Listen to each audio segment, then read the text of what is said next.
Hey friends, so in today's video I'm going to be talking about the 3 key ingredients that you need to get set up in your wellness business within the first 6 months. Now, if you're a little further along and you haven't got these pieces sorted, don't worry. Of course, there's always time to kind of fill in the gaps as we go. However, what I'm sharing with you today comes from the 6 years that I have been in business as a coach, and reflecting back on what were the key things that really I needed to have got set up earlier that would have saved me so much time, so much energy, and would have meant that the whole process of building my business would have been so much more easeful. I would have felt a lot more certain with what I was doing and spent way less time in the muddy place that we can find ourselves sometimes on this journey. Okay, if we haven't met before, my name is Claire and I'm a holistic life and business coach, and I work with wellness people. So wellness business owners, naturopaths, health coaches, yoga entrepreneurs, healers, partly because that's where I've come from and it's my absolute passion to get more health, natural health and wellness out into the world. I want to support you guys to support the people so that we can really create that ripple effect. And of course, I have been in your shoes, right? I have journeyed along from very much the beginning aspect of setting up my wellness coaching business 6 years ago. And I combine today all of my 10 plus years working in corporate marketing to really serve wellness professionals, to help them to grow abundant businesses that feel good and do good. Okay, so let's talk about this topic. So a little bit of background here, first of all. So in the first 6 months, it can be a year, it could be even longer than that. And I'll talk from personal experience. It took me a good while to really, I suppose, make a decision. I was very much stuck in decision paralysis, and that's why I didn't move as quickly as I could have along this journey. I also didn't know what the right steps were to take, so I spent my time kind of doing so many free webinars, and anything that was kind of coming at me, I was just like, oh, I'll try that and I'll try that, and a lot of spaghetti thrown at the wall, a lot of shiny object stuff, and a lot of just spinning my wheels for a good while. And so these 3 key ingredients really help to prevent all of that and helps you to stay focused, and also to start really building a business that attracts clients and ultimately then as a result starts to build income. And when you start to do that, obviously then you have a business. Prior to that, it's a bit more in the hobby space if we're just kind of spinning our wheels, okay?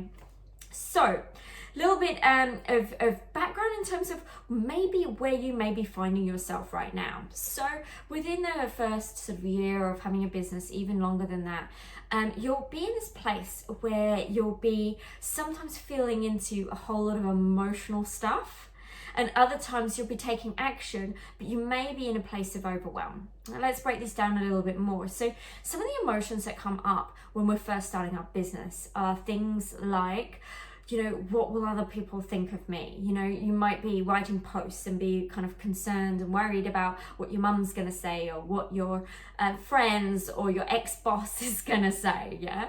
It can be quite a confronting feeling, particularly doing videos and things like that, and starting to share our story, right? Because often as wellness professionals, our story very much connects to the work that we do as well, and that's how we really connect with our clients and future customers. You may also be feeling not enough stories. Maybe you feel like you don't know enough, you haven't studied enough, you're not as good as this person, and you're looking at them on Instagram and they've got all these followers and they seem to have a beautiful brand and they don't seem to have a challenge in the world, and you're actually, what you're doing is you're comparing your beginning to someone else's like middle. Yeah, they've been in business for years and years and years, and you're finding that story is keeping you stuck from actually taking taking the action to showing up online and starting to attract more people into your world. So there's some of the emotional things that can be going on, and they can kind of swirl around and can result in us procrastinating, and they can result in us just not showing up. And then we're prone in that state to shining objects. So people saying, oh, join this webinar, do this, do this, do this. And it can take us off our own path if we're not clear on what that is. The other thing which is more practical is that we can kind of go into this overwhelmed place. If we don't have a plan, if we don't know where we're headed, and we don't know really, what the kind of almost step-by-step process is at the start, those foundational aspects that you really need in your business, then it's easy for us to get fully distracted or go into a place of absolute overwhelm, and again, not take any action on your business. And it can be hard, right? Particularly when we don't know what's most important, what to prioritize. Then we can kind of go into that swirly place and find that we're very ungrounded and really get to the end of the day going, what did I even do? I didn't really achieve anything. Yeah. So maybe some of those things are familiar to you. Don't worry if you're like, Claire, all of them, because I totally get that. I was in that place too. So I just wanted to normalize that if you're feeling these things, there is absolutely nothing wrong with you. And let's get you moving out of this place. Yeah. So I often find that people can kind of go into that overwhelmed place and then end up just going, maybe I just need to study some more, and start studying some more, and they're still not building their business, right? Oh gosh, the mind can be so tricky and can convince us that what we're doing is we're moving forwards with our business and that we're building a business. But actually, building a business requires us really digging deep within ourselves and doing things that are deeply uncomfortable, right? And that's how we grow, and that's how we build our business, from that place, not doing the comfortable, nice, fun things. Okay, all right, so these 3 things that I recommend that you get done in your business ASAP. So whether you're in the first 3 months of your business, you're a year in, or even longer, and you listen to this and you think, there's a piece in there that I just haven't done or I've been avoiding, I highly, highly recommend that you do it. Okay, so number 1, this is like the most important thing, and a lot of people either get stuck here or they fully avoid it because it can feel a little bit confronting. And I'm going to talk a little bit to this, but I have done previous videos specifically talking to this. And this is identifying your niche and your ideal client. So what segment of the market are you really working on? And then get really clear in terms of who is that person that you are speaking specifically to, that you really want to hear and you want to serve, right? And once you've worked out that, and often as wellness practitioners, professionals, we have already been that person. Maybe it was you a number of years ago. And what you want to do is you want to get really clear in terms of what their pain points are, what their challenges are, what are they struggling with that you can really support them with through the work that you do, through the professional training that you have and your knowledge that you have gained along the way and your skill set, yeah? And what are the desires of this person? And of course, we start off with one person in mind. And of course, there's loads of people like that. And when we speak to that one person, we will find more people coming along like that.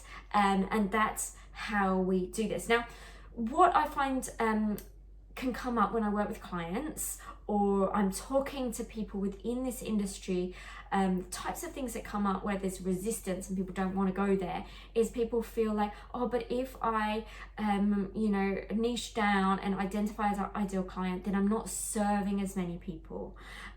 Or that kind of lack and scarcity can come up, or I can help so many people, I don't want to narrow it down, right?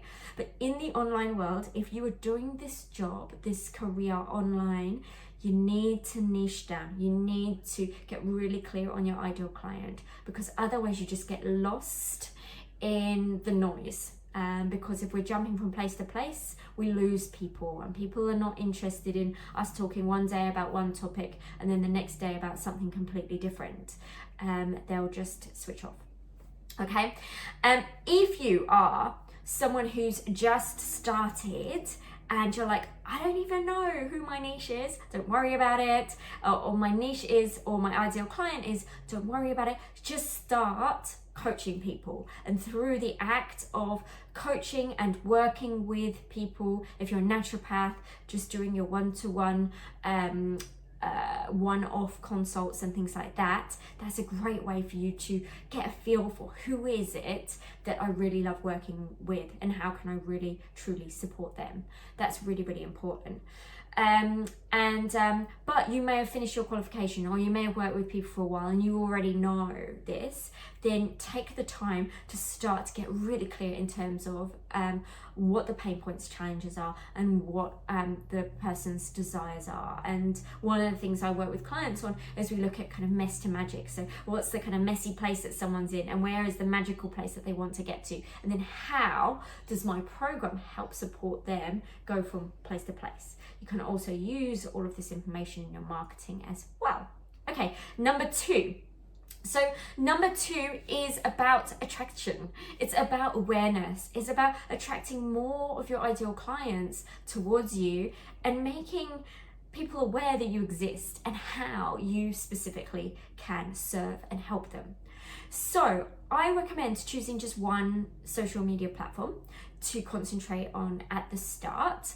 And make sure that that social media platform is also where your ideal client hangs out. Very, very important. There's no point in choosing a social media platform that you love, but none of your ideal client are there, because that will be just really a waste of time.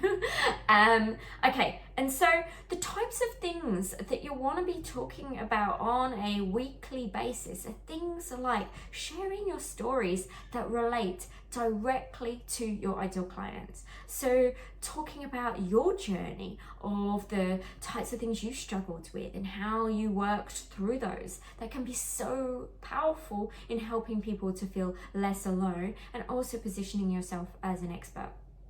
Other things, providing tips and how-tos and education that directly relates to your clients. So to where they're at, what they're struggling with, how can you add value to them and help them to see you as the expert, see you as the person that can support and help them along their journey. And then things like letting them know how to work with you. So things like talking about your offers. So what are the steps that they can take to work with you? What are events that you're putting on? What are live events? What free resources do you have? And continually, week by week, talking about that. So it may be just once a week that you're putting your offer out and you're just reminding people how they can work with you. And things like social proof, so testimonials, really, really powerful to help people to see that you are a credible person to work with. Okay, and then outside of that, obviously that's very social media centric. Other ways to attract new clients are things like networking, going to different events, meeting more people who are your target market, so going to the events where they hang out, collaborations, and even putting your own in-person events on as well, to serve and support your ideal client. And then number three is getting really clear in terms of what your offer is, how it is that you work with your clients, what is it that you are selling so that you can work with clients. And, of course, there's a number of different ways in which you can create that. The way that I work with my clients is creating a signature program. And the reason for that is that we're looking to help and support our ideal client where they're at. So what is it that they're struggling with right now? What are their pain points? And then through the work that we do and our skills and our knowledge and our education that we have had, we're helping them because we know what are the things that are going to best support them to achieve the outcome that they most desire. And of course, it's through the skills that we have generated to be able to hold this space, to ask the questions, to provide the feedback, to do the tests, to recommend, etc., etc. That's really going to help support that person. Now, I know a lot of people will start off doing one-off sessions, and maybe you've been doing one-off sessions for a while. My recommendation is looking at how could a program look for your client. Because if you want to create more transformational client change for your clients, if you're wanting to help someone to really get to the root of what's going on, then a program is really going to support them to do that for a few different reasons. One is that through consistency, that's where we actually, build up the strength. We notice where the challenges are, and we can kind of work through those things. And having a supportive mentor or coach or naturopath along the side is going to be really, really helpful for that. Also, what I have noticed is that the longer I have worked with people, the more trust is built up, the more the relationship deepens. And then through that process, I can really support that person to go deeper within themselves and actually get to the root cause of what is really going on. And through that process, that's where we create that sustainable change for the person. And then the third reason is through the consistency, through that stability of a program, creates certainty, both for yourself in knowing that you have a client that you're going to be working with for a certain period of time. You know what that means from a financial perspective. But then it also means that for your client, they have a certainty of knowing, okay, this person can really help support me with this thing that's been bothering me for so long. And I know then what the plan is for me, and we can work together on that. And I have found that in my business, has been most supportive for myself and my clients. And the sooner you get really clear on this, then you can create that certainty in your business, both for yourself, because you feel more confident in terms of what it is that you're selling.